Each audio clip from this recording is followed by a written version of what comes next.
Welcome back to Redline TV. If you're a loyal viewer, then you're either a tuner enthusiast or you're my mom. But either way, I'm sure you've seen our great desert track test out at the streets of Willow. This week on Redline's Track Day, we have two all-wheel drive turbo cars that have broken the factory mold. Volkswagen helped kickstart the tuner craze when they released the GTI here in America in 1983.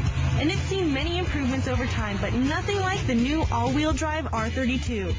But no matter how great the platform, stock still sucks. And that's why Canadian tuner Marcel Horn and his HPA Motorsports is in business. The car behind us is what's called a VR 3.2 liter Volkswagen Racing R32. R for the racing, 3.2 for the displacement. From the factory, it comes with 240 horsepower, 6-speed V6 motor, 18-inch OZ wheels, 13-inch brakes in the front, 10 in the rear, great-looking body kit, sport seats. It's great bang out of the buck.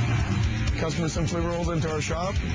We have two different stages of twin turbo. We slap on top, do a little bit of gear work, extending the ratios to harness the power.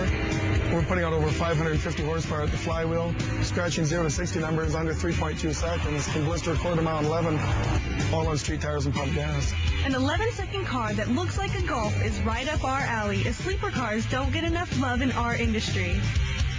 The average customer that walks in the door looking for one of these is well experienced in the automotive scene. They're not looking for status symbols of Porsches or Ferraris to equate their wealth to the street. They're looking for a driving experience that they cove under the radar of the sheriff. They can roll into the hills where there's no traffic and drop the hammer. Take a good look at the taillights, because if you see an HPA V-dub on the road, it's all you're going to see. Been testing since 2000 with different durometers of this car in the four-wheel drive.